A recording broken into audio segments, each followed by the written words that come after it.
Hello and welcome to another Scoutcast from fantasyfootballscout.co.uk. My name is Joe.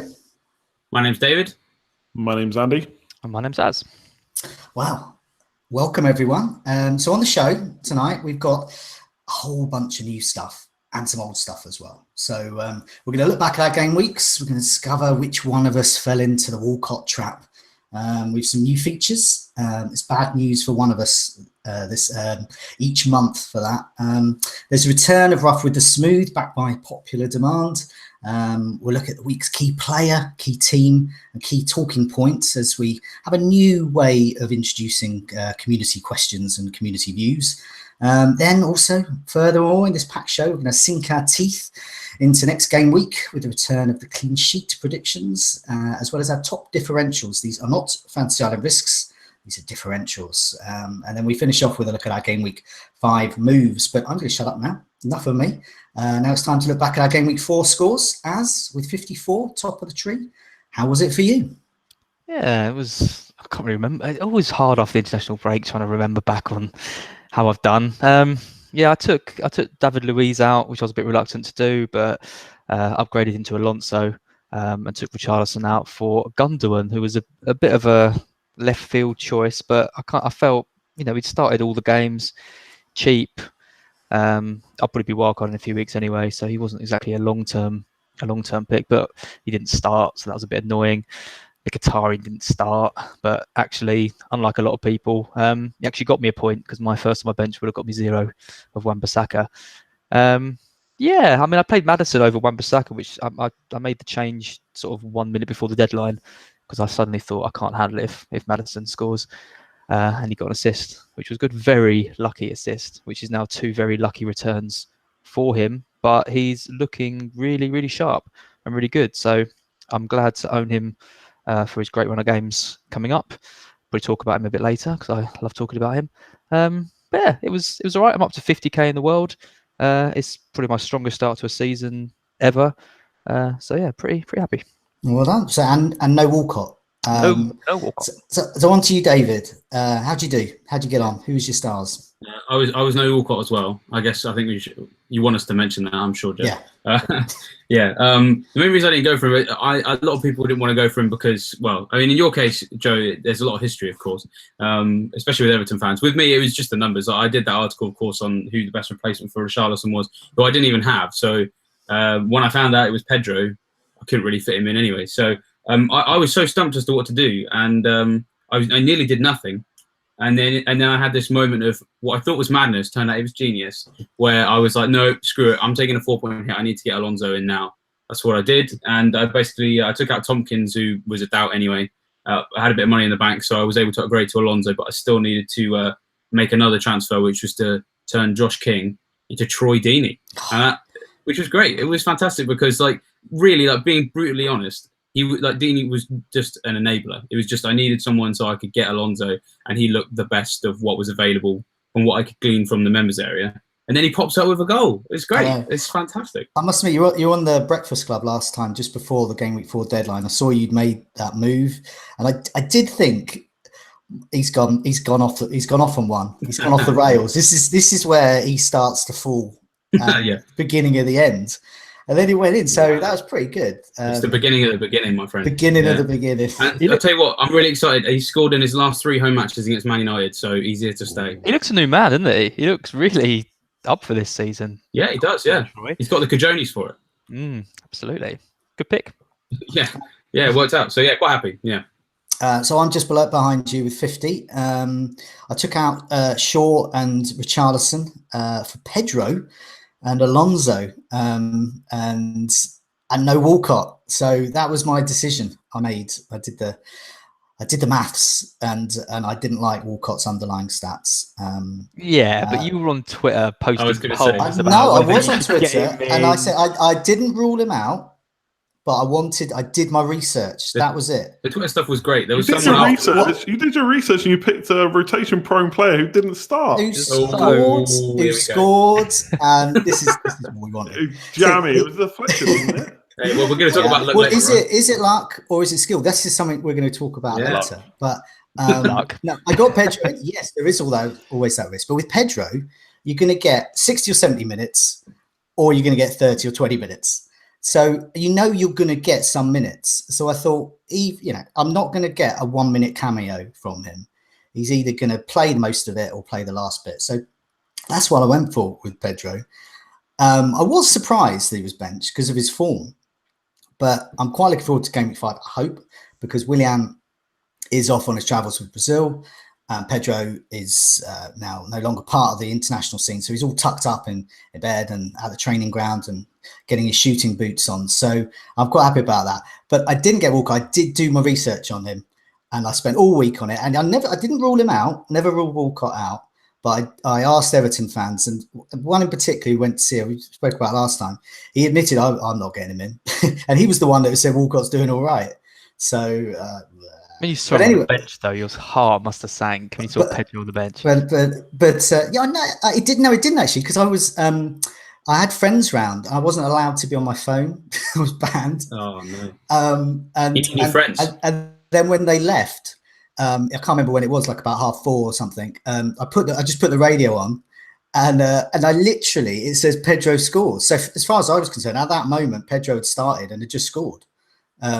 But I didn't know until afterwards that he'd come on and all of that. But which means you missed that moment on Twitter where it broke that Walcott was coming off, and just pretty much everyone who followed you was just like, "What's he going to say?" I missed the heart sync moment. Waiting for the "I told you so" dance, and then when because this happened last time. Everyone went Walcott mad.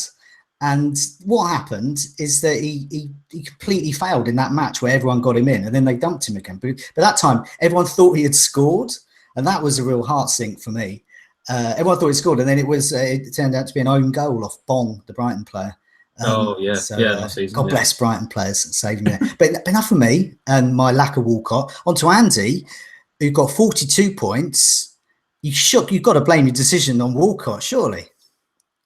Plenty of bad decisions. It's a shame this is a family-friendly show because I can't describe exactly how my week went.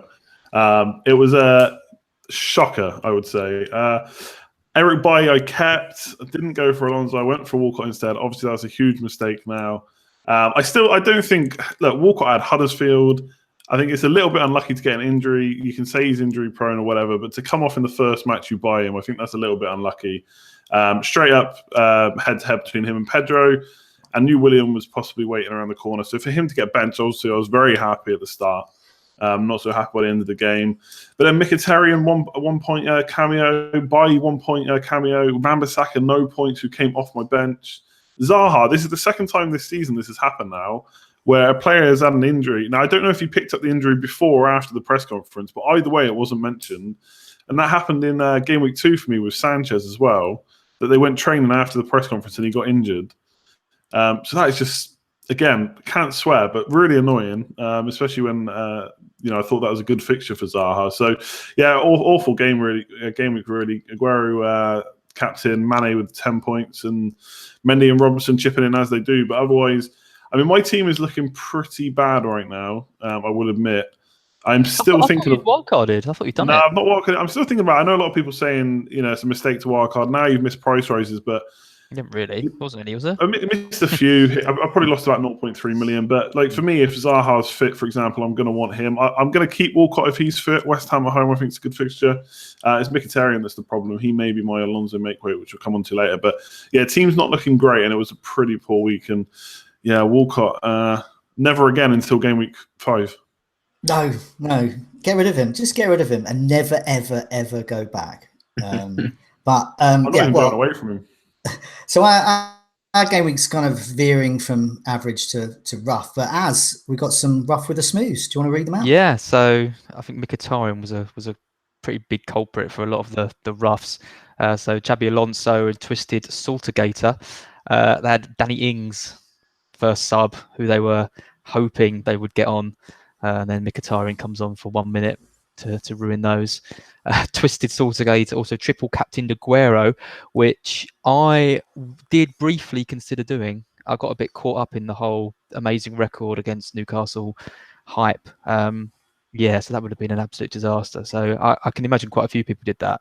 and yeah, they must be regretting that now.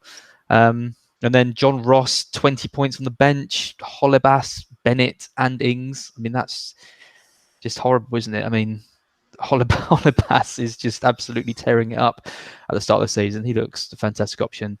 Particularly when Watford's fixtures get a bit nicer if he's taken all those set pieces. And some smooths. Cheeseman, he spent his 2 free transfers to bring in Hazard and Alonso for Salah and Tompkins. Great move. Crossfire Harry Kane took out Salah for Hazard and captained him.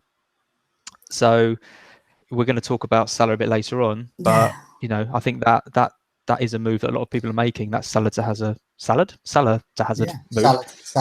kind of flows. I think they're really interesting, those ones, because they've made that move, the Mo or no Salah, and they've gone for that, and they're up on the deal already. So they can take heart from that no matter what happens.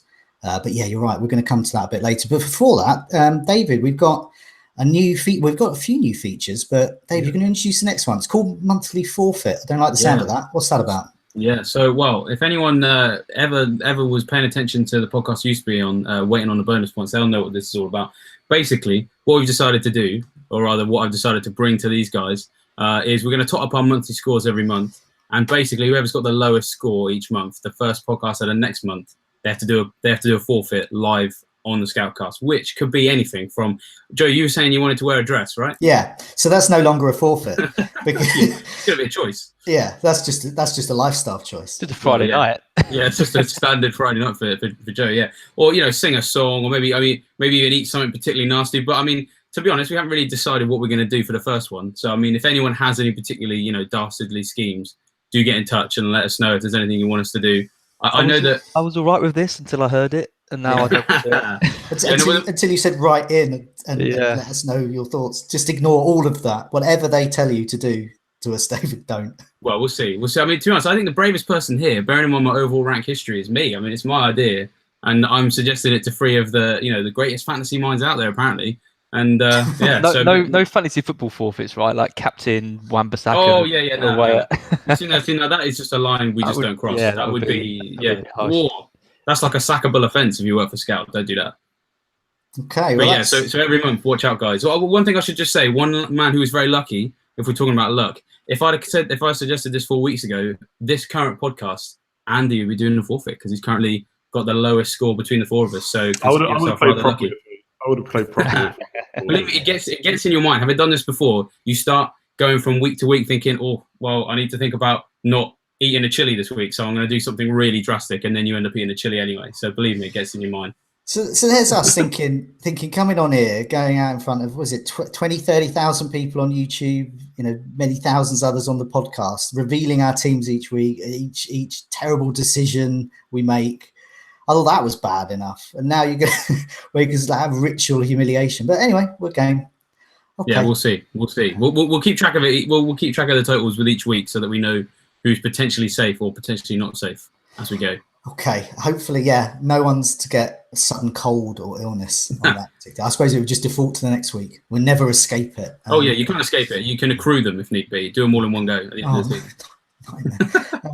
Okay, so we're next up to the community section. So we're going to do this a bit differently from now on. We're going to try and make it a bit more structured. We had a bit of feedback over the international break, and they were saying, "You lot, what are you on? You're just all over the shop." So we need a bit of structure. And what we're going to do with this is we're going to each week look at a key player, a key team or teams, and also a key talking point. And on social media and on Fantasy Football Scout, we've already kind of canvassed some opinion on that. So first up is key player. So Andy, who is it, and what are the community asking us about this player? Yeah, so Mo Salah, basically. Mo or no Salah. People, as you've said, have already started jumping off, maybe for Hazard, looking at the next 4 fixtures, which include Spurs away, Chelsea away, and Man City at home. So 3 of the next 4 fixtures, not very good. Then obviously you've got the Southampton game in Gameweek 6, which people are looking at a potential captaincy option. And KTK Interista says, how come that Mane with a 40% ownership, so not quite as high as the likes of Salah and Aguero, but getting very close, obviously up to 10 million now, who's as capable as Salah to destroy non-owners' ranks. So if he has a haul, it's going to hurt your rank if you haven't matched him. But it's only Salah that's dubbed essential. So is Salah essentially, is he essential, or can you get rid of him long term? Is it just for 4 weeks, or are you sticking with him? Joe? I'm sticking. No, I was off on one there. I was just dreaming of all the Mo Salah points I'm going to get, and that all these people who are ditching him aren't going to get. So I'm really up for keeping him. One of the reasons is I am an underlying stats person, and his underlying stats are great. Minutes per goal attempt in the box is one every 28 minutes. So Aguero is bettering him for that. So he's on that kind of level. 12 shots in the box. Well, once again, Aguero's had that. 7 shots on target. Aguero's got 6. And he's had 19 goal attempts. Aguero's had 20. So this is who you've got to compare him against. These kinds of players, really. So Salah's really doing well. Also, he's got an assist and a couple of goals already. So he's actually putting in that performance. It's because he's 13 million. People going, he's got to get double-digit haul every week. I think he's going to do okay. Also, the fixtures are good. Wait a minute, they say at me somewhere in my head. No, they're not, because he's got Tottenham away, Southampton home, that's good, Chelsea away, and Man City home at the next 4. But they are good fixtures, because against Spurs, Chelsea and City last season, he scored a total of 5 goals. And in fact, he scored 3 against Spurs. In fact, he scored all of Liverpool's goals against Spurs. So I'm not worried about the fixtures. I think the key thing is, if you don't have Salah, you've probably got to have Mane. But Mane, I think he's looking at something like 40% in terms of goal accuracy, which is unsustainable. So that's going to regress. And I think that he's going to go down a bit. And I think that Salah is actually underperforming fantasy points wise compared to his underlying stats. So I'm expecting kind of Aguero size hauls. A 20-pointer is incoming. I'm very optimistic. But I don't know about what the rest of you think. I'm completely with you. Like the fixtures, everyone's kind of worried about them. But yeah, like you said, the scoring record he's got. I mean, you've obviously mentioned the league goals. Like when I was just doing it for an article today, if you factor in the Champions League as well, it's basically seven goals in 8 matches, which is obviously is great as well. It's Mo Salah. Like I just feel people are going to get rid of him, so I'm kind of tempted to keep him because his ownership is high, yes, but I like the idea of just spending my transfers improving elsewhere whilst other people are kind of worrying about him. Just leave him there, and worry about other stuff. That's the way I'm going. What about you, Az? Because you're I don't know. I suppose probably the most maverick of all of us. He's going to captain Maddison. Watch out! Yeah, captain Maddison this week and get rid of Salah. I love Salah though. And I loved him before he joined Liverpool. I always felt he didn't get enough chance at Chelsea.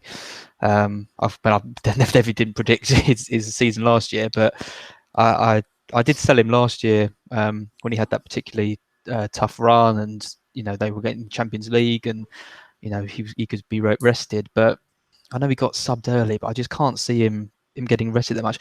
I think I would, if I was on a wild card this week, I would be very tempted to shift him out and keep Mane, because Mane, in the form he's in, I think can match him. I don't, I like having both of them personally, but I do think Mane, if I was going to captain one of Mane or Salah going forward, I'd probably captain Mane. I'm looking at captaining Mane in that Southampton game over Salah, unless he goes particularly crazy, which makes me think that if you could get someone, if you could get Hazard in for Salah, I really don't actually think that's a bad move. Particularly this week when Salah's got Spurs and Hazard's got Cardiff at home. I mean, Warnock came out today and said, he's just hoping to go to Stamford Bridge and not get an absolute pasting from Chelsea, and he's not going to try and defend because he doesn't think you really can, and he's just going to kind of hope for the best. And like if I was a Hazard owner and I'd seen that, I'd be licking my lips. So I do think there's definitely a case, for going without Salah. It's that Southampton game next week. But then I mean, other fixtures. They've got City. They've got Champions League game. They've got Spurs. So yeah, I personally do think you could definitely make a case of selling Salah if you've got Mane, but I'm not doing it. Yeah, and I think that's basically where I fall. I can see where people are making the point. The 4 fixtures. I think it depends on like what circumstance you're in. Like if you've got a wild card, it's a bit different. If you're just not wild card and you're holding him, so. I've got him, of course, and I'm not really looking at those 4 fixtures because I'm not desperate to get rid of him. I mean, if you've got the luxury of being able to swap out most Salah with one of your free transfers because you've got nothing else to do, then that's great. But I'm looking at it in smaller blocks. So I want to captain him in that Southampton game. Yes, Aguero, I think, has got Cardiff away, which isn't the worst fixture, but I think Salah at home to Southampton is better. So for the next 2 fixtures, I don't want to get rid of him. So then it's just the Chelsea and Man City game. And so, yeah, again, I could get rid of him. But then if you look at their run after that, it's really good. So in the long term, I just don't want to get rid of him. And the price isn't really an issue because I don't think he's going to fluctuate up or down too much. So I think getting rid of him in that sense isn't too much of a risk. But I just want him for the next 2. And then it's only 2 fixtures until this really good run comes. So I'm probably going to keep him. And it's actually one of the reasons I don't really want a wild card this week, because if I do, I'm probably going to have to make a decision on these 2. And I probably don't want both of them over these 4 fixtures. But I also don't want to get rid of Mane because of that Southampton game. So for me, is Salah essential? I suppose over these 4 fixtures, I'd have to say no. Don't really like saying that about Salah. But we've seen, like Joe said, how much damage he can do in those fixtures. And long term, we're probably going to want him. Obviously, people make out the captaincy point, which is fair enough. If you've got someone that's 30 million, you're not going to captain him. But we will in game week 6. And then it's only 2 more game weeks until we start thinking about captaining him again. So the fixtures aren't too much of an issue for me, although I can see, the likes of David Silva and Hazard are probably going to do quite well over the next 4. I'm surprised more people on wildcards. Most wildcards I'm seeing, people have kept him in, which I am finding a little bit surprising, because I think if you're going to play the long game, I suppose, haven't you? Yeah, I know. Yeah, that's the thing, because you're going to want him back. That's the thing. That for me is the key. Is I still think he'll do stuff. He'll do stuff in those games. So why take him out? I mean, I suppose maybe you can spread the money. But if you need to get him back, then you need a proper you need a Kane exit strategy. You're not going to capture him this week, are you, against Spurs? You're only going to captain him once in the next 4. No, I'm not. But I mean, it's what it takes to get him in and out. Surely that's like why people are going to keep him. Because surely outside these 4 fixtures, he's a season keeper, right? Yeah, but how difficult is it to get him back in if you get Hazard in and I don't know. There's lots of there's plenty of options around. I think to make it quite an easy move. And like Andy said, his price probably isn't going to go crazy in these fixtures. So yeah, you're not going to need to move on that. But it's more just surely it would just take a lot of transfers to get him back in again. Which I mean, I did that enough times last season, trying to make those transfers to get him back in.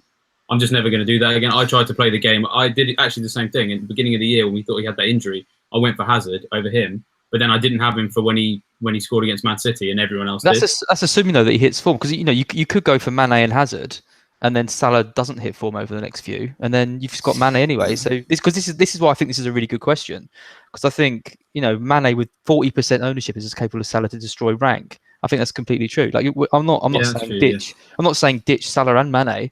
But you've got to think 2 attackers with this run might be a bit excessive, and there is ground to make up if you go for Hazard, especially this week against Cardiff.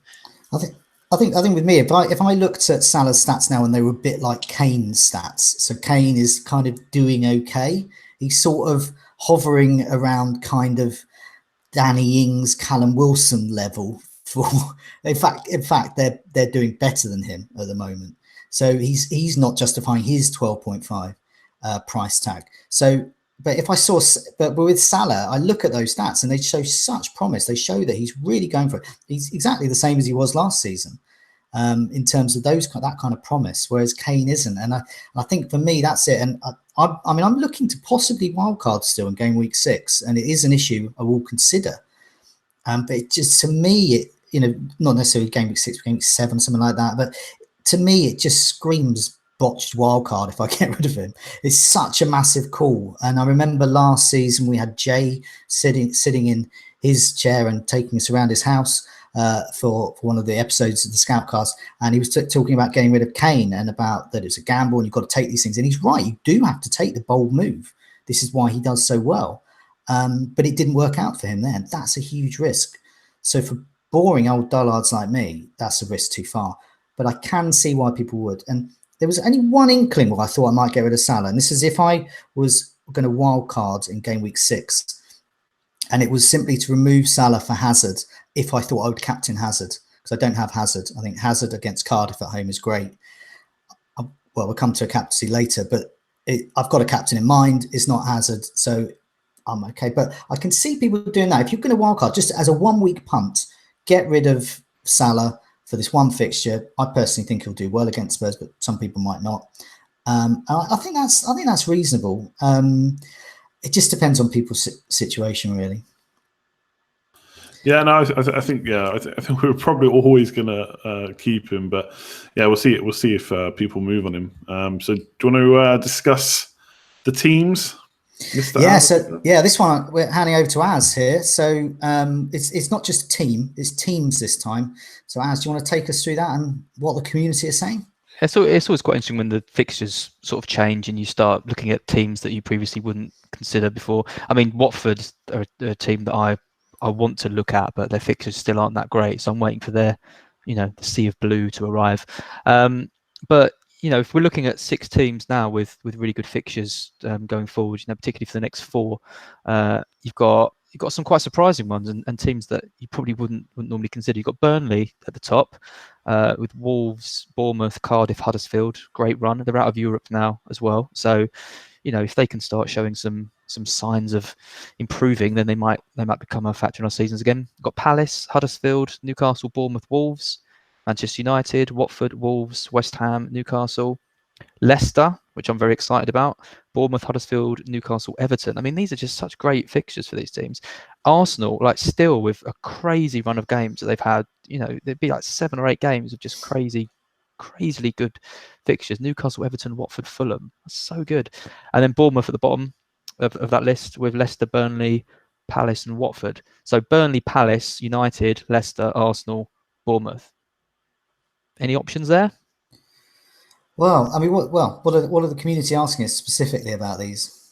Well, Mike Harbrow and FPL devotee want to ditch Bernardo Silva, and they say, is there any cheap midfielders from that list of teams to consider? Tom the Wise, he really likes to look at Bournemouth. He says, what assets are we considering, if any? FPL TT says, should we be doubling or even tripling up on Leicester or Bournemouth or any of the other teams with their good run of fixtures? And Joe, which I assume isn't you, another Joe. No, it is me because no one asked this. Yeah. So he's asking for a friend.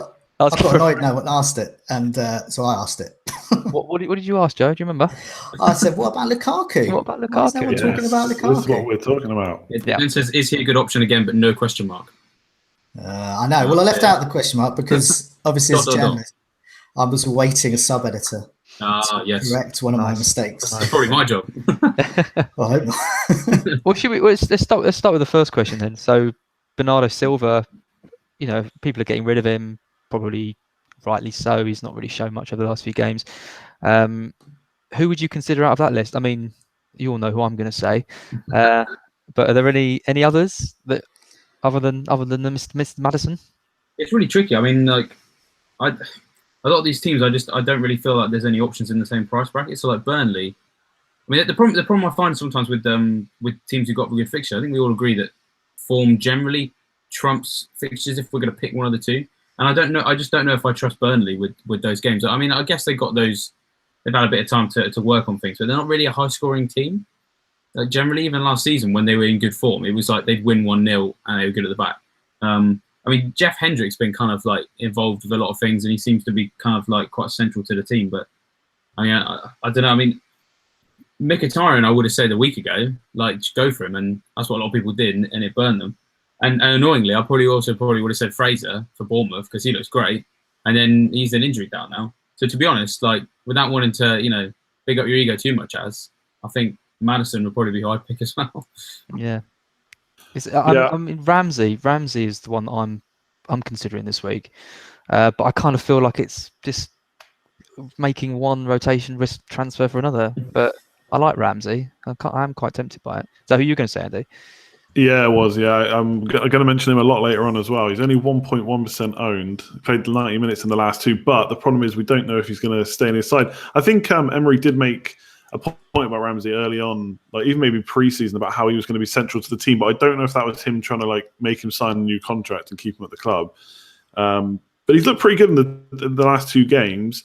I think you've kind of mentioned all the ones. The only person I'll mention, just because he's not been mentioned, is Jay Lings. There's only 6.8 million who would come into that price bracket for Bernardo Silva. Talking about Man United, even when we got battered against Spurs that game week, we were second for goal attempts, top for shots inside the box, which matched Liverpool, who had Brighton at home. So even though we got smashed by Spurs, did pretty well. And Lingard himself was key to that. Last 2 game weeks, bear in mind we've now got Sanchez back, a lot of our first 11 back. Beating Man City for goal attempts in and out of the box in the last 2 game weeks, created 33 chances, which is top ahead of Chelsea. So Joe mentioned Lukaku and Jay Ling's at 6.8 million is not too far outside the box, I don't think, in terms of thinking. I mean, I know we're not talking about Bernardo Silva now, but Lukaku in particular, I think it's just a little bit hard to fit in another £11 million forward when you've got the likes of Hazard and David Silva, who I think is probably being not looked at enough this week. So it's hard to fit in another 11 million alongside Aguero. 7.7% ownership, Lukaku. It's crazy. United striker. We've seen what he's had. But the weird thing is, I had a look at this last week on the site for an article, and he's actually his underlying numbers generally are actually kind of better than he was doing last season when he was scoring every week, and he was 50% owned, something like that, in the first 6 or 7 weeks. I mean, obviously, loads of things have changed because 12 months ago, Aguero wasn't nailed on as he is now. Salah wasn't 13 million. So the pricing kind of landscape has changed, but there's definitely a case there. I mean, if you're making up ground this early, I wouldn't rule him out. And the other thing is, I might sound a bit odd for suggesting it, but Aguero, I think he's going to be less and less nailed on for a start with each week we get into Champions League football.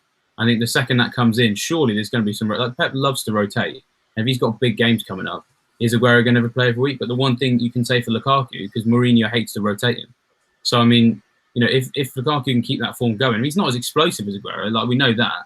But if he's playing every week, surely he's more likely to get points than Aguero is. You just can't sell Aguero. He's got Fulham at home, then Cardiff away, and then Brighton at home. It wouldn't be something you do now. It may be but if we get to, he could be rotated for Fulham. What happens then? Because everyone's going to go mad for that game. What if Pep's no, I'm going to play Jesus and Aguero is going to smash Leon instead in the Champions League 3 days later? Before Cardiff though, because he kind of makes you think, if he hasn't played this game, he's definitely going to play. You're right. It's something that you can't really win. It's not going to be something I do straight away, but it's just I feel like it could we could be sitting here in 2 weeks and Lukaku's bagged in 3 games in a row and Aguero's only played 1 of them. I'm anticipating that could happen, and it would be annoying because you're right. Getting rid of Aguero to get Lukaku is I don't really want to do that. The only thing about Lukaku is he's very consistent in terms of being a flat track bully. So I feel like if you are going to get him in, while Man United are creating plenty of chances and he's doing well, now is the time. Whereas after 4 game weeks, then you've got Chelsea away, Man City away in the next 4 after that. So then it gets a bit trickier, and I wouldn't necessarily expect him to do so well then. But I think he looks like a good option. And you're right about Aguero. I think a lot of us thought about rotation pre-season, but just went with him, and obviously he started every game. I think a lot of people will just wait for that first benching, and then it could be tears. We could see him transfer out massively. I don't know if Lukaku will necessarily be the one. I think Vardy looks like a really good option with Leicester's run. And I still think Aubameyang and Lacazette, I got something to say, but it's just the problem with rotation there. The reason I asked that question about Lukaku, I was really surprised. I put questions out on Twitter and on Fantasy Football Scout, and no one's interested in Lukaku at all. And I think part of the reason I haven't got him at the moment is because it's really hard to get him in. But a lot of the midfielders I want, a lot of them are quite cheap. So if it was wildcarding now, I might look at a restructure where I had Aguero and Lukaku up top, and then move that kind of 4.5 player into the kind of a void third striker. Really, that's an option, I think. But looking at his underlying stats, it tells a nice story about Lukaku as well. So he's had 13 goal attempts and Aguero's had 20. But every single one of Lukaku's goal attempts have been in the box and 8 of them on target. That's really good. That's really good. So Aguero's, it shows that he's in the right place. He's doing exactly the job he should be doing, and he's accurate. And Aguero's had 20 goal attempts and then 12 shots inside the box. So he's being restricted a little bit more to longer shots, but no such... that kind of thing's not happening with Lukaku. And then, so who else are you comparing with? Well, Kane. Kane's had 10 goal attempts and 10 in the box. So he's kind of almost getting there, not as good, and certainly not 12.5 good. And then Aubameyang, he's been awful. This is to say in the past he's been awful, as in this season. He may well have an upturn in form. But at the moment, 5 shots in the box for 10.9 is rubbish. So I'm going nowhere near him. And Lukaku just shines like a beacon, and I really like him. And Andy mentioned Vardy. Vardy's another player I'm looking at, and a bit more affordable. and he's coming back. He's no longer on international duty. And he was on the radio tonight, actually, being interviewed just before the England game at the King Power, and very relaxed. He's, you can clear that, he's wants to preserve his career by kind of almost retiring from international duty. And, we've seen how devastating he can be last season. And already this season, before he got red carded, he was looking sharp, and he was the difference for Leicester against Manchester United in that first game. I like Maddison, obviously, has and will sing his praises forever and ever in a beautiful gospel harmony, no doubt, with a whole Maddison choir behind him. But I do like him. And if I don't go for Vardy over the next few fixtures, I'll get Maddison in. Just that price difference, isn't it? Like 8.9 for Vardy still. Maddison's. I mean, I'm sure Maddison. What I like about him is he's really nice and boring for me, because I look at how many corners he's taken, 9 there. So that's more than any other Leicester player. And he's aiming at Maguire. And he's aiming them at people who can score, and he's soon gonna be aiming them at Vardy. So if Vardy's not going to score, he's going to be a menace and might give space to someone else to score. So that's the kind of player I want in. Maybe both of them. So, I mean, that goes back to one of those other questions, wasn't it? It was about doubling up. And another one, if you want to triple up, I really like Ricardo Pereira. You mentioned him before me. You goddamn it. Sorry. No, go for it. No. You go on. No. Well, I compared him to Alonso because obviously Alonso is the staple attacking defender. I won't go that far, but it's pretty I like him. The one stat he has got, though, he's got as many penalty area touches as Alonso, 16. And then he's only had 2 goal attempts compared to Alonso's 165,000. But I mean, 16 penalty area touches is good, and like it shows that he's getting the ball in the right places. He just needs to put his shooting boots on a bit more and actually go for goal. But I mean, if you're watching Leicester play, and from what I've seen of him, his dribbling's just he tries to dribble past everyone. He's such an exciting player to watch and to have in your team. 5% ownership. It's just that price, 5.1. If he was a 4.5, 4.6 defender, he'd be in my team, no question. 5.1. I wonder if, let's say, last night, I hate to break it to you lot, but I was moonlighting on another podcast. I moonlighted on how dare you, this Sky Fantasy podcast. So it's not really FPL, so it's Sky. Whoa, no, don't dumb it down. I'm not dumbing it down. I'm saying it's not FPL. It's better than FPL. Sky is a really good game. Really like it. Do urge people to play. But it's one of the things that happened on there. The host of that show was talking about Pereira, and he actually it was so persuasive. Pretty much as soon as we finished, the minute I finished, I put Pereira in my Sky team because there's an overhaul at the moment. So it's a wild card for everyone in that team. So that's how. So I wonder if tonight, with your love of Pereira and my wanting to chip in about him as well, whether someone else might do the same thing. I actually think 5.1 is not bad. You look at those fixtures and you look at who you're comparing him to, and he does offer assist potential of goals, clean sheets, bonus. He's got the full works, really. I think he's behaving like a 5.5 player. I've been looking at potential wildcard teams, and obviously everyone's going the three premium defenders at the moment. And just maybe because of the fixture and trying to look a little bit longer ahead, I don't know if we're going to have 3 premium defenders for the whole season. So I've actually looked at getting him or Chilwell in instead of the like. Chilwell looks good. Yeah, I like Chilwell as well. I just think Leicester in general looking pretty good, and they kind of, as well as, I don't think they've conceded many shots when I was looking at the stats, but just on the eye test, I think against both Man United and Liverpool, they were probably a little bit unlucky. I'm not saying they should have beaten either team, but probably should have taken more points from those 2 teams. So I've been pretty impressed with Leicester, both their fullbacks. Yeah. One thing I just want to add on Maddison, and it's more of a kind of like the other opinion. I mentioned this to Joe earlier. A lot of people are going for him because of his set piece kind of angle that he's got going on. The only and Maguire, we talked about him, great target. The thing that just sort of worried me and surprised me, to be fair, Maguire hasn't had a single shot on goal from a set piece yet this season, which is just crazy. And then also Leicester, the only team that's had fewer attempts from set pieces than Leicester is Wolves. So I mean, if there's anyone out there who's sort of like and ahhing and is looking for a reason not to get him, like that I'm not going to get. I don't think I'm going to get Maddison just for that reason. Like, yes, he's on set pieces, but at the moment hasn't gone that well for them. But I will admit, of course, they played 2.5 matches without Vardy, so that could change. But yeah, just there's not enough for me there Just on that at the moment. 3 words for you: burn the witch, you heretic. Well, the man on the other podcast. Yeah, exactly. I learned that on the other podcast. Yeah, I brought their aggressive ways with me. Oh man, one other person I want to mention actually on the question about Bournemouth, who we should look at, because obviously Fraser's got this injury, and I think people who are wildcarding going to and about him. One person worth looking at, I think, is that new signing at left back, Rico, because he's taken some set pieces whilst Fraser has been on the pitch. So that would suggest if Fraser's not going to play this week, then he's probably going to be on them as well. And we've got to check that he's definitely going to play. But I mean, over Daniels. But Daniels has had a bit of a knock as well, and he's paid a bit of money for him, so I think he'll play. But the other thing is that Bournemouth, I don't know if we mentioned this already, but they've conceded the same number of big chances as Liverpool, and obviously they've conceded more. But their defence, from the underlying numbers, looks better than it ever has done. And with those fixtures, Leicester, Burnley, Crystal Palace, and Watford, could be some clean sheets in there. So Rico.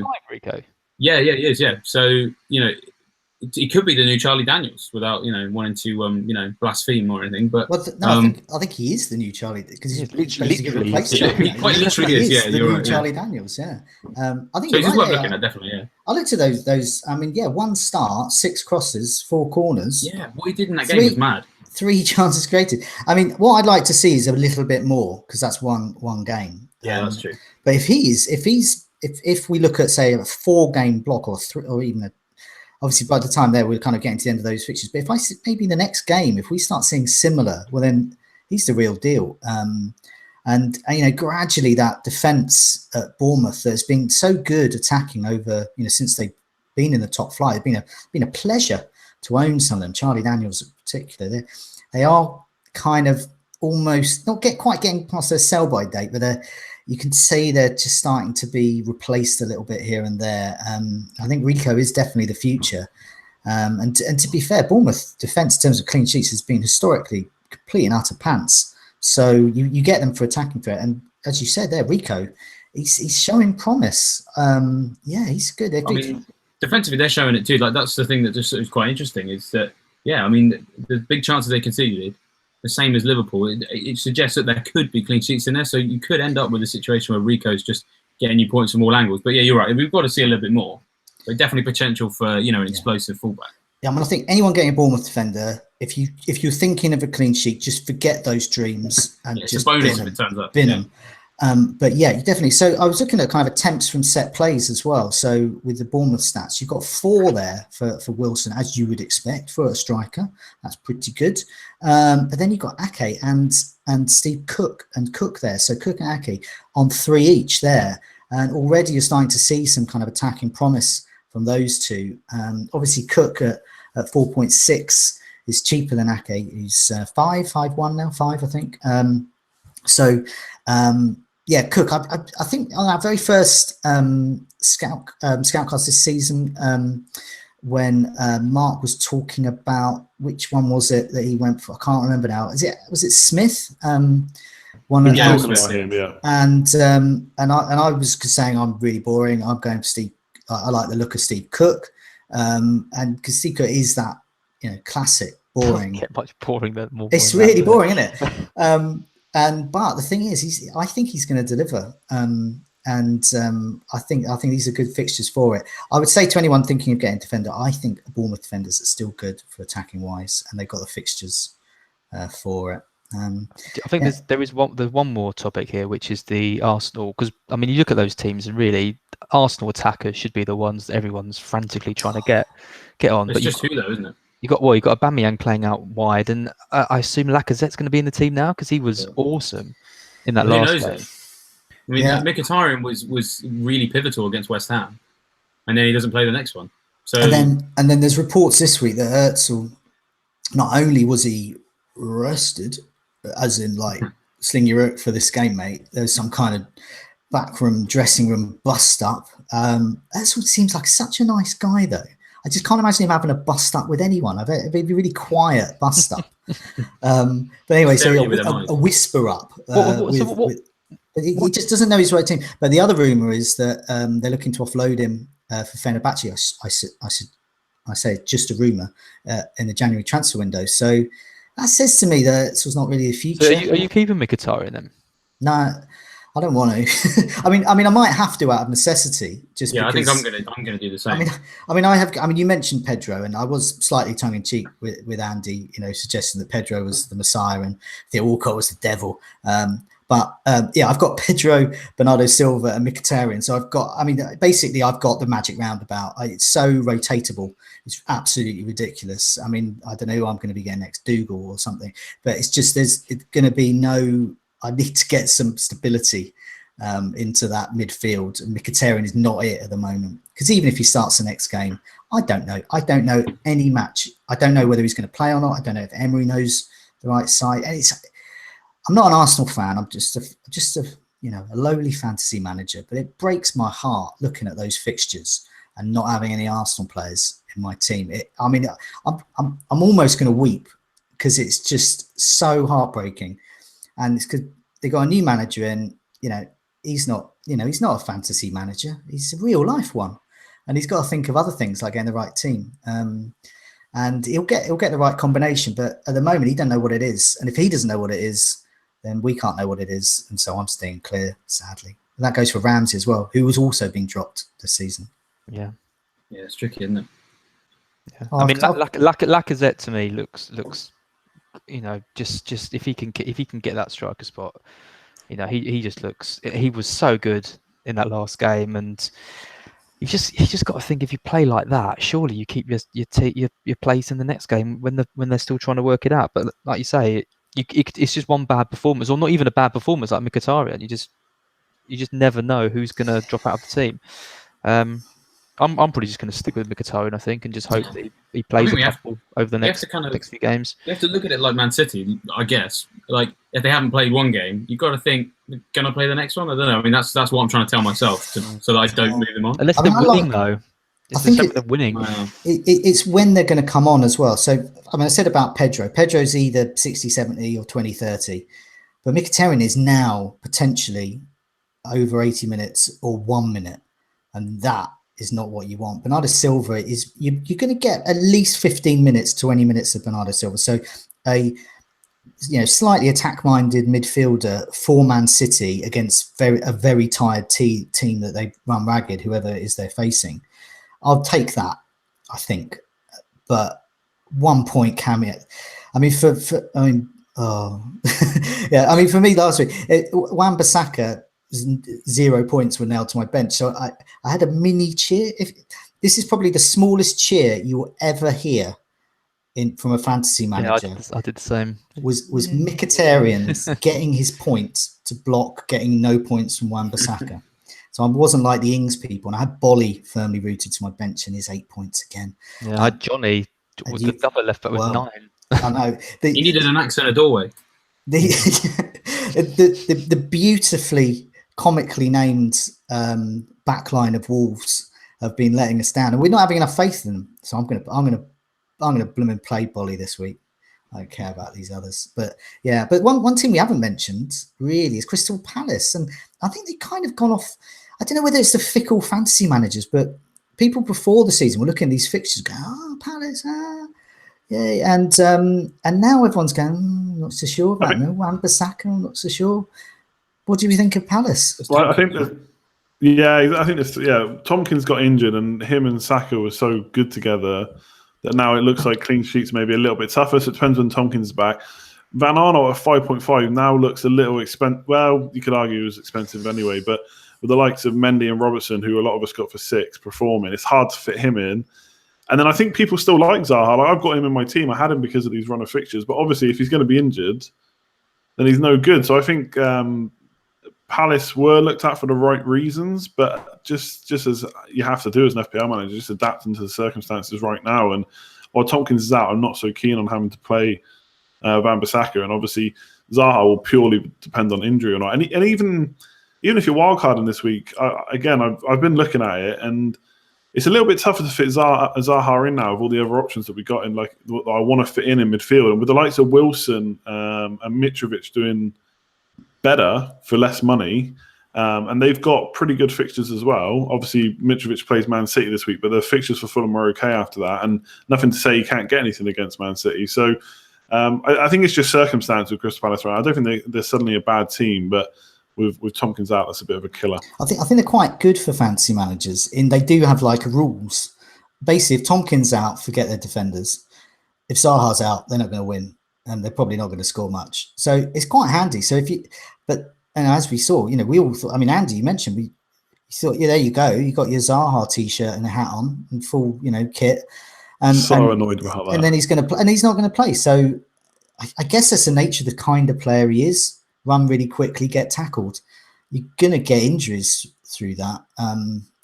So I guess that kind of, But yeah, I mean, I like the look of Palace. I think Wan-Bissaka, I think, is great for form. He's going to start. So, I mean, what more can you ask? Anything else is a bonus there. Let's move on to our talking point then.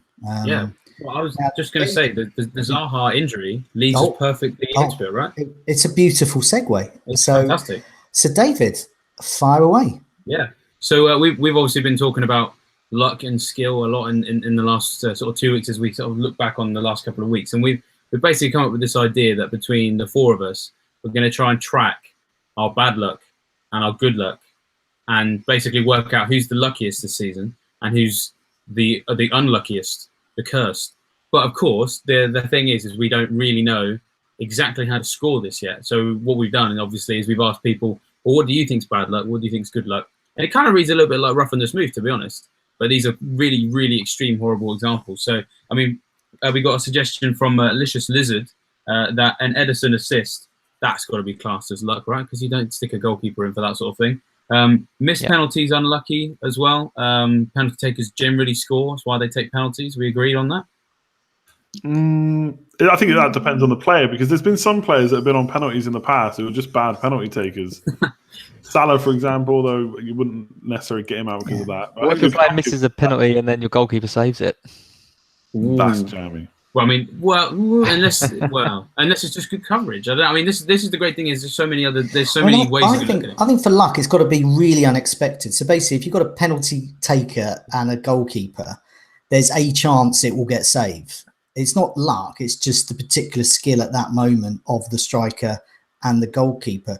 But one element, I think Fitzy here mentions one about a penalty incident. And I think this is more luck. Baines being bullied off a penalty by Morales, who then misses it. So that's, we had that with Wilson and King, didn't we? Yeah. So that's unlucky for Baines owners, I think, because they go into that in good faith that Baines is the penalty taker. And that's unlucky for Morales owners, if there were any that season, because the miscreant has decided to steal a penalty and botch it.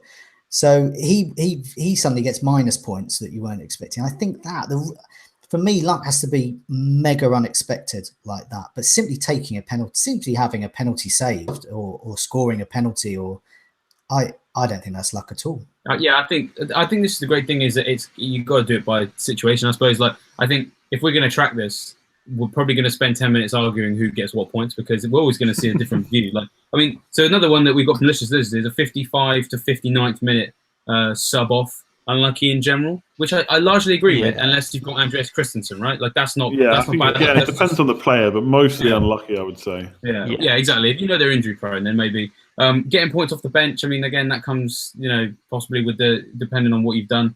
I guess unluck on the other side would be your defender goes off at 60 minutes and then concedes. Or you get really good luck. Perhaps I had one 2 years ago, maybe, where Bailly went off for United in the 61st minute, and then I think I had Austin, who then scored in the same game, so I get the goal and the clean sheet, and it's because Bailly got injured. Is that good luck? I suppose it is.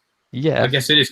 Can't see it coming. So it's there's stuff like that. I mean, we got a few others as well. Full-time banter says a friend is constantly telling me I just got lucky simply because he knows it winds me up, but I put it down to good research to narrow the odds on a known set of variables. So in essence, it's a game of probabilities, the majority of which can be accounted for if research well. Are you sure you didn't send that in, Joe? No, it's not me. But it actually says a friend is constantly telling me. I'm actually going to be sending a marriage proposal to Full-time banter because he totally echoes my view. He or she, who knows? I better tell the missus. Because it's similar to what Elwood says as well, isn't it? He says, how do you make your own luck? And this is something he asks us. So he says, many top managers repeat high ranks every year. So how do people make their good luck? And how do we ensure we avoid bad luck? And I mean, I'll go first on this one, just because there's a particular incident. It was 2 seasons ago. It happened over 3 game weeks. I got sub 30-point scores in a row. I plummeted to nowhere. I think I was out of the top 2 million. And at the time, I was really unlucky. I was on the Scoutcast, and Mark was there. Oh, you're really unlucky. I mean, he said it with a smile, obviously, but you're really unlucky there.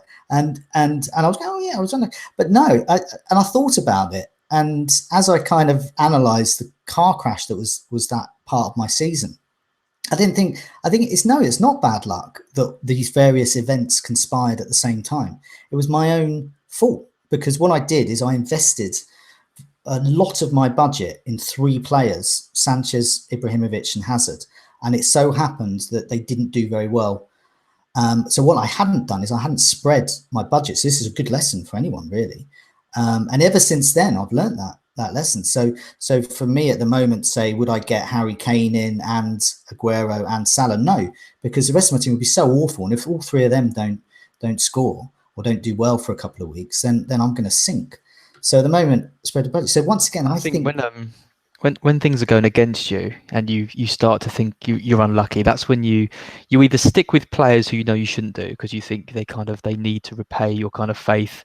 That's what I'm guilty of, this stubbornness towards a certain player, or you just try stupid things. And I remember there was someone someone last year who took out Salah for Coutinho because they were doing so badly, and they thought that was going to be like their magic, their magic bean to help them get back up the rankings. And like you say, it's just not a good move, is it? Like the game is a lot of luck, but you also have to manage sort of your decisions well, and ultimately you just have to make more good decisions than bad decisions. That's all it comes down to. Easy as that. Yeah. I think it's all luck, isn't it? Really, but I don't know if it's all. Like, I kind of agree with what Full-Time Banter has said, that you're basically narrowing down the risk of having a bad time. Like talking about Salah earlier. Yes, of course you could go for someone else and they could beat him over 4 games, which you get him straight back in for a 4-point hit and get your points back. But most of the top managers, I would imagine, will keep him because they know he can score. On long term, they're going to want him. They're going to narrow down the odds of losing out by not having him. They've seen what he can do last year and stuff like that. I mean, talking about unlucky, I've already mentioned it on the Scoutcast, but I think no matter whether he's injury prone or not, bringing a player in and them getting injured the first game is unlucky. And getting 2 players getting injured after a bloody press conference and not being able to react to it, that is unlucky as well. And then with the penalty thing, I think 1 penalty, yeah, okay, maybe not unlucky. If you miss 2 penalties in a game, then that's a little bit unlucky, I think. I think was it John Waters for Stoke? Oh, that game. I think missed penalties and an own goal. He missed 2 penalties and an own goal. Now I'm going to say that is unlucky because that's like everything happening at the same time. But on its own, missing a penalty, even missing 2 penalties, I don't think is unlucky. Missing of scoring an own goal, I don't think is unlucky. But having all 3 of those things happening at the same match. So, I mean, that's my attitude. I think you do make your own luck, but there are certain things that you just cannot just have everything happening at the same time. I don't know if, perhaps there's a skill. Don't pick John Waters, but did he have a particularly bad record before? I don't know. That's Roy Keane.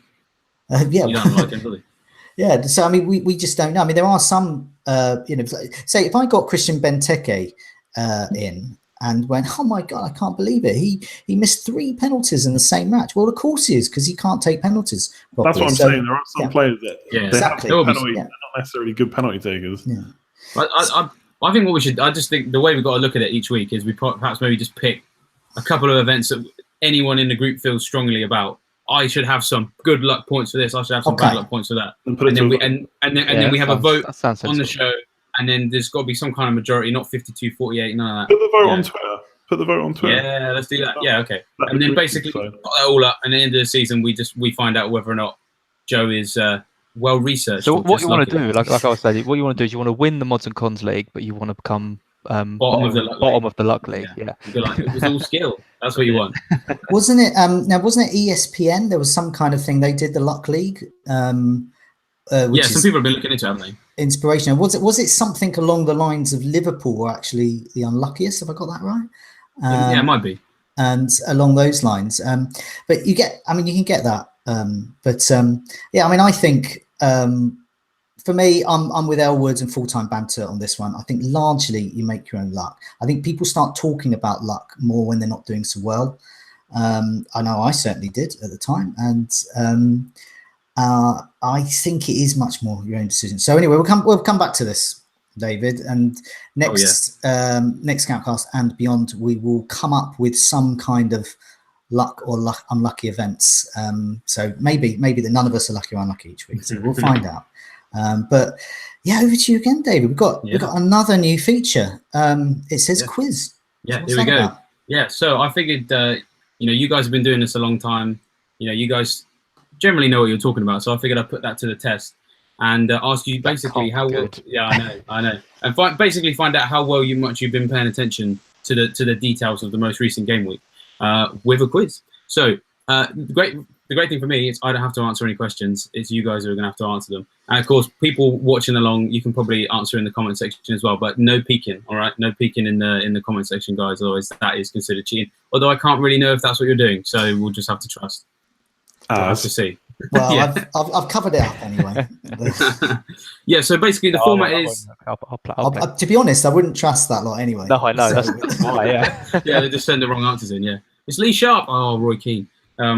So basically the way it works, we've got 10 subjects that you guys can choose from. They're going to stay the same every week. They're always going to be a different type of question. So you pick a subject, you get that question, nobody else can take a question from that subject, and these are the subjects. So the first one is dream teams. That's going to be about people who did particularly well in a game week. Transfers, that's going to be looking at transfers. Form, again, self-explanatory. Fixtures, kind of looking more to the future.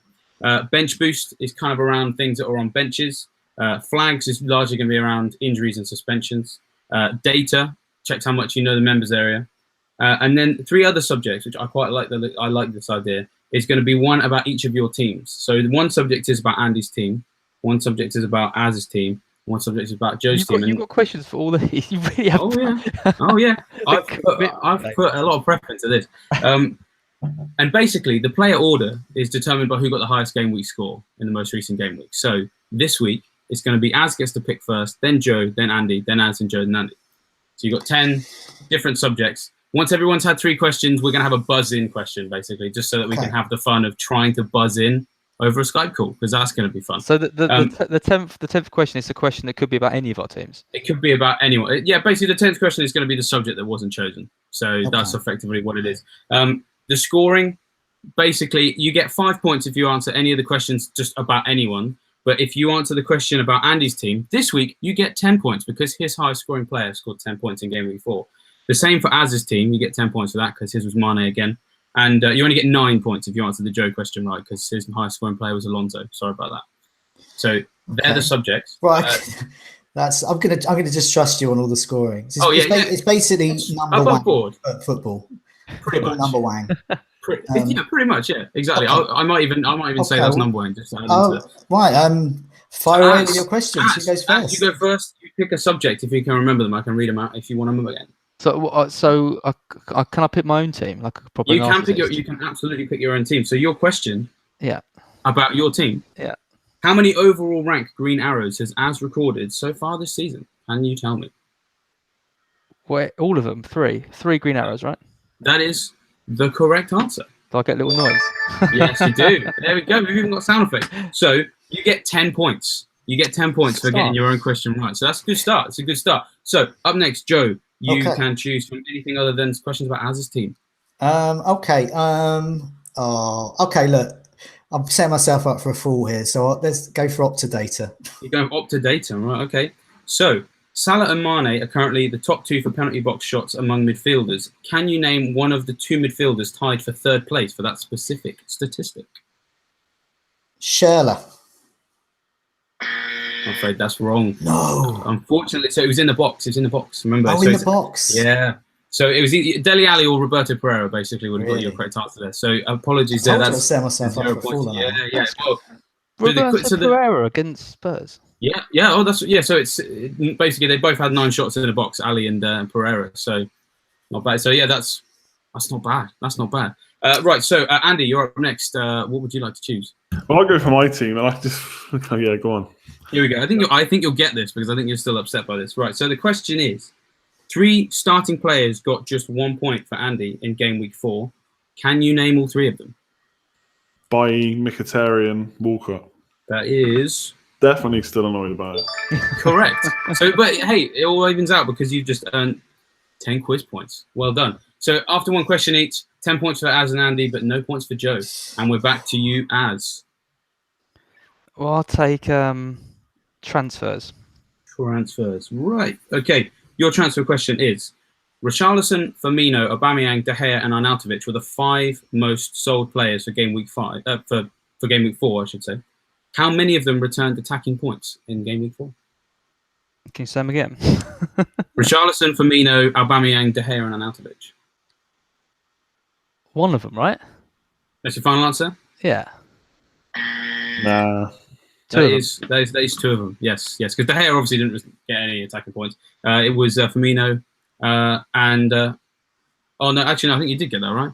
You did get that right. You did get that right. Sorry. There you go. You did get that right.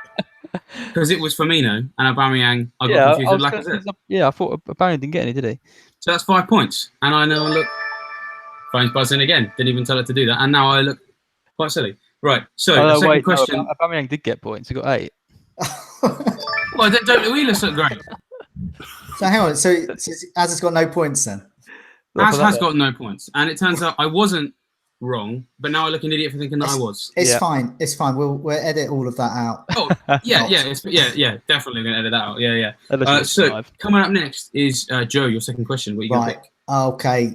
Flags. Let's go for flag. I presume it's flagged players rather than flags. One actual thing I should have mentioned at the beginning is there will be one question every week that has nothing to do with FPL, but still to do with football.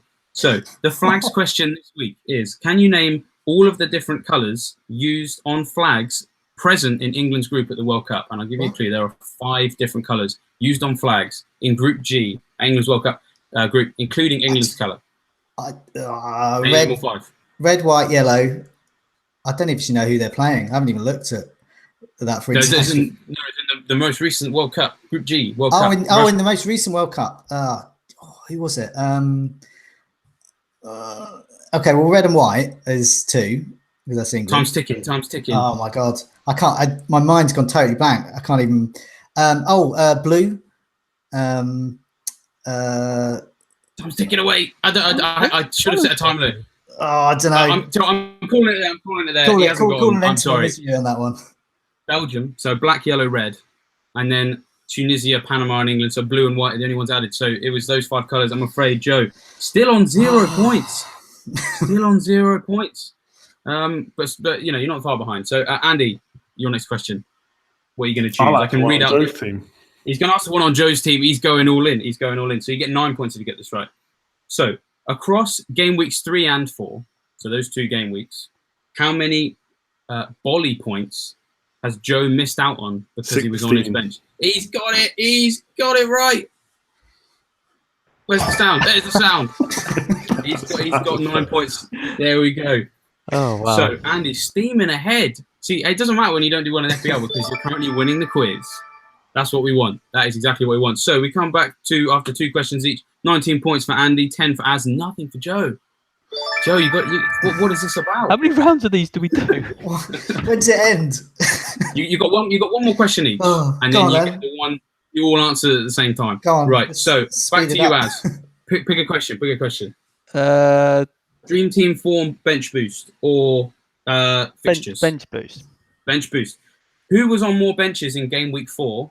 Fabianski, Richarlison, or Wan-Bissaka? Wan-Bissaka. The correct answer was Richarlison. Yeah. On more benches than Wan-Bissaka, which I just thought was. I know. Well, but it's just strange. Like, a lot of people I put that in there because a lot of people just decided I'm not going to move him on. I'm just going to bench him for 3 game weeks. So very strange on that one. Right, Joe, let's get some points on the board, lad. Come on. So fixtures, form, dream team. Let's go for form. Form. Okay. So which current midfielder currently has the best form according to FPL's official form calculator in the transfer section? Mane. The correct answer is Lucas Moura.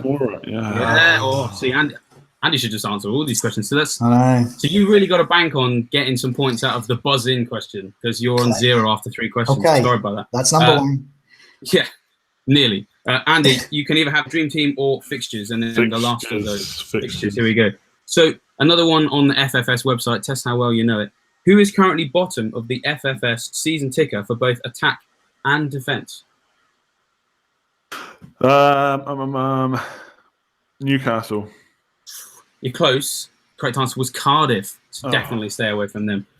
So, but that's not. But you're still winning. I think you're on 19 points. So we go into that final question. Basically, I think you've won it anyway because nobody can catch you. You're on 19 points. Az is on 10. Joe's on 0. So this question is just purely academical and just because we want to see what a buzz-in looks like over Skype. And I'm probably gonna whoever anyone's internet cuts out, it's your fault basically. So buzz in by saying your own name, and whoever says first, you get to answer the question. So it's on the dream team. There were 2 Manchester City players in the dream team for Game Week 4. Name the club who also managed to get 2 of their assets into the Game Week 4 dream team. Buzz. Joe. Yeah, Joe. Yes. And what do you say? Is it Wolves? Wolves? We've got to have immediate answer if you're going Is to it buzz in Wolves? first. Is Joe. it Wolves? No, it's not. But no one can get points now. But Andy, do you think you know? Yeah, I think it's Watford. It is Watford. It was Cathcart and Holobas. Yeah, So, Holobas. So, congratulations, Andy. You are the first winner of the quiz.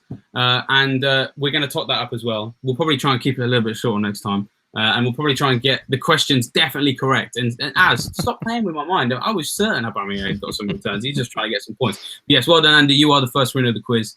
And next week, we shall have more of the same. And hopefully, Joe will get a question right next week. Yes, this could be a running theme. Okay, well, let's enough of that. Let's move on to next game week. Move on. That's terrible. So yeah, next game week. Let's go. What we're going to do is we sort of brought back fantasy island risk. We call it spot the differential this time. So we're looking. So these cannot be risks, or they could be risks. So it's 5% and under ownership. I am going first on this one, and I have picked a young lad called Jamie Vardy, who has scored 3 goals in his last 2 encounters with Arsenal. I've got here as well, and just to show how good he is in certain fixtures. I think he's got great fixtures going forward, so I think he's good in general. But he's away to a Bournemouth side that has conceded 5 already. Not so many big chances there. I just think that he's doing well. But one of the reasons I picked him as well, I couldn't believe he's only 3.2% ownership. I guess obviously being away from the game because of his suspension, but still, even with that, I thought we might have been a bit higher. That price fall to 8.9. Great fixtures, and it starts with Bournemouth away. 3.2 is my differential. David, you're next. Yeah, so I've gone like really far out with this one. I've gone for Southampton centre back Yannick Vestergaard, who looks pretty assured of a start because he's the new signing there. But it's really about fixture for me in this one. Basically, it's Brighton at home, and I feel like if you're looking for a sneaky differential, I mean, for example, I'm going to have Ings definitely starting this week. But yeah, I think clean sheet here. Brighton just look anemic away from home, and they also conceded more set piece attempts than anyone else. Yannick Vestergaard is their key set piece target. So just a lot of reasons all adding up for Vestergaard for me for my differential. Okay, Az, who's yours? Well, I've gone for Sigurdsson. I started the season with him. He's like 1% owned. One of the reasons I wanted him was because of his set plays, and then Baines took all those off him. But Baines didn't play the last game, and Sigurdsson was rubbish. I looked at Sigurdsson's stats. I was expecting to see, chances created go up and everything on the rise. But it looks like he had a really poor game. But I'm hoping he can break that against West Ham. Hopefully Digne plays again, and Sigurdsson keeps those set plays. I think if you've still got Sigurdsson at this point, which I know a few people have, I think he is a good pick, especially with Richarlison out, you can make the move back to him in a few weeks. I think Sigurdsson this week could do pretty well. Okay, who's your one, Andy? Yeah, I already mentioned him. Ramsey, 1.1% ownership. It's in the last 2 game weeks where he's actually played 90 minutes. Obviously, it's a little bit of a risk because we don't know if he'll definitely play in the next game. So the same shots on target as Salah, the same amount of chances created as Hazard, second for touches in the box. So he's getting into the right place. I think he's looked pretty good, and he's not had too many shots on target, I don't think. But bearing in mind what he's done in previous seasons when he's actually got minutes, I've been a big fan of him. I still want to get him into my team sometime this year. It feels like one of those players that I always want in my team and never get around to doing it. And obviously the injury and stuff at the start of the season didn't help. So, yeah, Newcastle away is maybe not the greatest fixture because they've been parking the bus pretty well. But hopefully Ramsey's got enough there to unlock their defence. Okay, so, clean sheets Clean then. sheets. It's Andy. You're next. Me, You're yeah, first for this one. Chelsea just seem to stand out for me. I think they're finding their feet. They're at home, and Cardiff. I know Warnock's kind of come out and said that they're going to go and attack because they just don't think they can sit back. And I just don't think even when they try that, they've got enough about them to score against Chelsea. So, yeah, Chelsea for me for sure. And Az, who's your one? Yeah, I mean, I was looking at the list and no one really standing out. It's a combination of, like, some teams have got quite good fixtures, but I fancy, who they're playing to score. Like Man City v Fulham, I fancy Fulham to get a goal in that. Everton v West Ham, West Ham are pretty rubbish, but Everton are pretty leaky. So I don't know, it's a bit tough. I'm gonna go for Wolves against Burnley. Still not entirely sure how Burnley are going to react now they're out of Europe, but they haven't looked good so far this season, and Wolves have looked pretty good, and they kept a clean sheet last week. So I'm gonna back Wolves in that one. Okay, and David, you're up. Yeah, I'm doubling up on my differential. I figured if I'm brave enough to pick Vestergaard as my spot of differential, I kind of have to go for Southampton for the clean sheet, but with good reason. Kind of like what Az just mentioned. Like, I think Mitrovic is going to get a goal against Man City, and got the other like Spurs, Liverpool. Like, they're 2 teams I'd normally look at, but they're playing each other, so no way I'm going there. But yeah, Southampton against Brighton for basically all the reasons that I picked Vestergaard as my differential. Okay, well, I knew who Az and David were going for, but I didn't know Andy's one. So I assumed it'd be one of Chelsea or perhaps City. So he's picked Chelsea, annoyingly. So I've got City. And I think they're in for a clean sheet. Now, I know everyone's talking about Fulham. Oh, blah, blah, blah, they're going to do well. But City have conceded the second fewest shots in the box. And Fulham have been restricted often to long shots. They've been scoring They've been very threatening outside of the box. So out of their 60 shots, is that right? I don't know if that can be right. But anyway, a lot of their shots are from outside the box. But all of their shots in the box have been on target. So that's a slight worry for me. So that means that when they are shooting in the box, they are massively accurate. But I just think City are going to be too strong at home. And I think, a bit like with Wolves and Cardiff, we just have to remember that they're a newly promoted side, and this is they're messing with the big boys once they go to the Etihad. So that's my lot. Let's look for our plans for next game week. David, do you want to go first? Who's in, out? Who are you going to captain? I'm tempted to do nothing. I'm tempted to roll a transfer. I know a lot of people have been talking about getting rid of Bernardo Silva, which I might do, and. I mean, the problem is my bench is, isn't looking particularly fine because I've got Wan-Bissaka, Stevens, and Peltier. But I'd just like the idea of rolling that transfer. I mean, Bernardo Silva at home against Fulham. If he starts, he's on corners. They've had a lot of attempts from set pieces. A bit of a risk, I know. There's not too much I want to change right now, but I think that I may want to change a lot next week, and I don't want to use my wild card yet. So I feel if I roll my transfer on a team I'm relatively happy with, stand myself in good stead. And so Aguero. Yeah, and in captaincy, probably Aguero. But we'll see what Pep says. If he says something that really worries me, or if Jamie Jackson pipes up again, then I'll look at Mendy. Oh, we had this on. We did a captaincy video early in the week, and you started planting these seeds of doubt. I did. Yeah, you Champions guardian, League clickbaiter, you. So, and no, I was. I'm going to hold firm. I don't care who says it, which clickbaity journalist says it. It could be me. Yeah. So anyway. On to you, Az. Who's in, out? Who are you captaining? Yeah, I mean, Mkhitaryan's the one that I need to make a decision on. At the moment, I'm leaning towards keeping him. I might potentially swap him out. Maybe Pedro. I really like that Cardiff game, and getting in a Chelsea attacker Pedro would be the only one that I could go for because I couldn't stretch for Hazard. But I think really the captaincy choice this week is between Hazard or Aguero. If I had Hazard, I'd probably be quite tempted to go for him.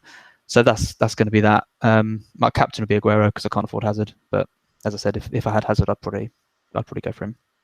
Okay, Andy. Yeah, the more I think about what the hell I'm going to do with my team, the more I think I definitely need to wildcard. And I still am very close to hitting the button. Do it now. Do it live. Yeah, do it live on it. Don't place. save it for your stream. Do it now. Someone else pointed that out in the chat. That's a very good reason to do that. But no, I've been waiting for news basically. And if Walcott and Zaha are both going to play, then I think I can get away without it and just do Bailly to Alonso and Mkhitaryan to. It was going to be Fraser, but if he's got a knock, that puts a bit of a spanner in the works and actually leaves me with not many options. So I'm looking at like someone like a bit of a punt around the 5.5 million, like maybe Hendrick, who mentioned earlier for Burnley, or Damari Gray possibly for Leicester. So we'll see about that. If Fraser's fine, then it'll be him because I think his stats in general play in Bournemouth kind of attacking intent is probably the best in that bracket. So Mkhitaryan to him and then Bailly to Alonso probably. If Walcott and Zaha or even one of them is out as well, then I may just hit the button because I've got King and I think penalties is going to make me keep him longer than I should. Like Wilson is just absolutely smashing him when it comes to the underlying statistics. Even just watching him, Wilson's getting in the box and King is being made to go wide on too many occasions. So yeah, Mkhitaryan and Bailly out probably, which means I have to keep Walcott and Zaha, so hopefully they're fit. So we'll wait and see on that. And captain is going to be Aguero. I just don't see another option in my team really. And Fulham at home, what more could I want? I think they've conceded 9 goals already this season, so they might look okay going forward, but they're not looking too good defensively.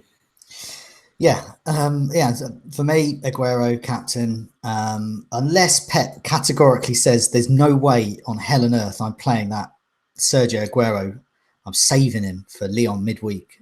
Unless that happens, Aguero is my captain. It's just the ultimate fixture, and I just dream of a big points haul there. If I had Hazard, I'd consider him, but I don't. So for me, I've got this magic roundabout in midfield. I've got Mkhitaryan, Bernardo Silva, and Pedro. I'd be lucky. We go back to lucky. Lucky if all 3 play. I wouldn't be unlucky if all 3 don't, because that's my own silly fault. So I'm considering Bernardo Silva to do a Silva switcheroo, Bernardo to David. I like the look of David Silva. I think he's due goals and assists. Mkhitaryan could go as well. One of those two. Bernardo Silva to David Silva probably, or put Maddison was on my watch list. Fraser was, but injury out. So that's me. So, well, thanks so much for taking part today. Thanks. Hopefully people like some of the new features. Hopefully they like the return of the old features as well. I love the number wang. I could have an hour and a half of that. If anything, it was too short. I think we'll definitely look to address that and lengthen that bit. We'll make sure the questions are actually right next time. No, that's fine. I'm not just saying that because I didn't get any points. I was genuinely. You want more time, so there's more questions that you might get right. I don't know where I'm getting on about Dr. Hill or Brighton next week. Yeah, my brain was Oh, anyway, it's a good night from me. A good night from me. Good night. Good night. Good night, all.